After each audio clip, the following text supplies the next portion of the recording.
Muito bem, vamos agora à resposta da pergunta 3. Né?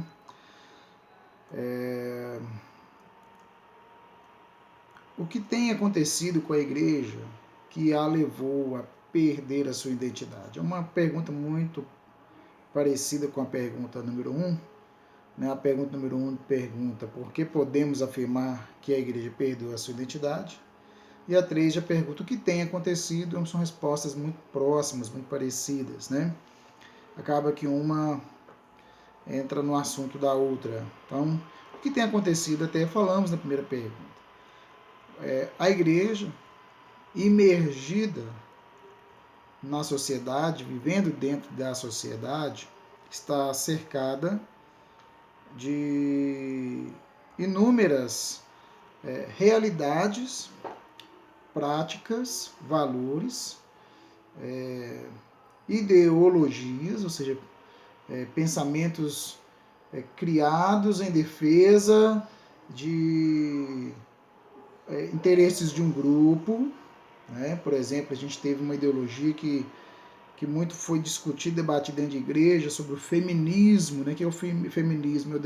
É a defesa da mulher em busca dos seus direitos iguais ao homem.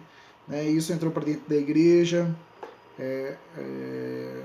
onde houve um fervor na discussão sobre se deve ou não a mulher ser pastora, assumir esse posto de liderança, enfim.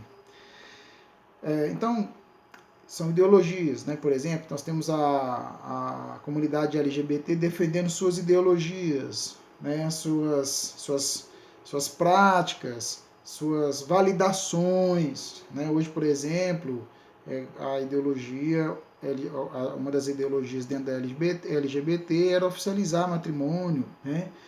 Entre casais do mesmo sexo. Né? Então, a igreja é cercada de tantas demandas. A gente está dando um exemplo aí no caso como essas, né? Você para a igreja tem que dar resposta à comunidade LGBT, né? Então a sociedade também apresenta uma demanda materialista, consumista, como nós falamos sobre isso. A comunidade ela é triunfalista, ela não quer conviver com derrotas, não quer conviver com fracasso. Nós estamos vivendo essa cultura da vaidade, né? Ou seja, do narcisismo, a cultura da self-idolatria. Então, o que tem acontecido? A igreja, diante de tantas demandas, diante de tantas perguntas, diante de tanta pressão, né?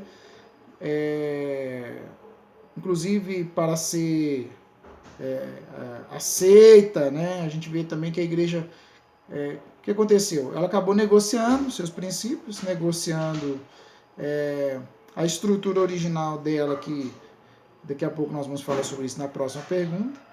Ela negociou, ela abriu mão dos princípios da verdade, do evangelho, para agradar, satisfazer, atender, né, esses anseios, essas ideologias, esses valores, e isso fez com que ela, né, então, se descaracterizasse. Toda vez que a igreja, na sua tentativa de responder, de agir na comunidade, ela se conforma, ela se adequa, ela se ajeita, segundo ela, para incluir, né? A igreja inclui, né? A igreja deve ser inclusiva, sim, no sentido de acolher e anunciar o evangelho. E a sua inclusão, de fato, no corpo de Cristo, nem depende da igreja, depende do Espírito agindo para arrependimento na vida dessa pessoa, operando o novo nascimento. Quem batiza as pessoas no corpo de Cristo é o Espírito Santo. O que cabe à igreja é zelar pelos seus princípios. Né? Pela verdade do evangelho, acolher, né?